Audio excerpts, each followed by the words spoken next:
দুর্নীতির অভিযোগে বাংলাদেশকে জলবায়ু তহবিল থেকে বঞ্চিত করা হচ্ছে বলে মনে করে ট্রান্সপারেন্সি ইন্টারন্যাশনাল বাংলাদেশ টিআইবি।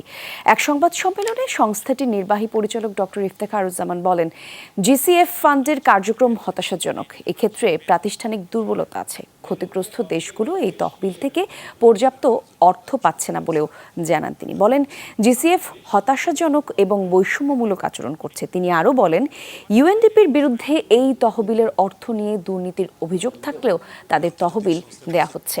বাংলাদেশে বরাদ্দে দুর্নীতির কথা বললেও প্রকৃতপক্ষে তারা দুর্নীতিকে প্রশ্রয় দিচ্ছে বলে অভিযোগ টিইবির।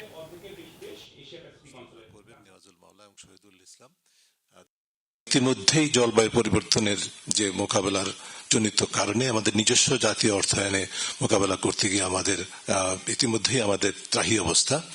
সেই জায়গায় আরো নতুন করে বোঝা চাপিয়ে দিচ্ছে সুকৌশলে জিসিএফ, এবং তার সাথে এক ধরনের যোগসাজশ করছে আন্তর্জাতিক সংস্থাগুলো। তার মাধ্যমে বাংলাদেশের মতো দেশের উপরে বোঝা আরো চাপিয়ে দিচ্ছে। নিজেদের ব্যর্থতার কারণে তারা তহবিল সংগ্রহ করতে পারেনি পর্যাপ্ত পরিমাণে।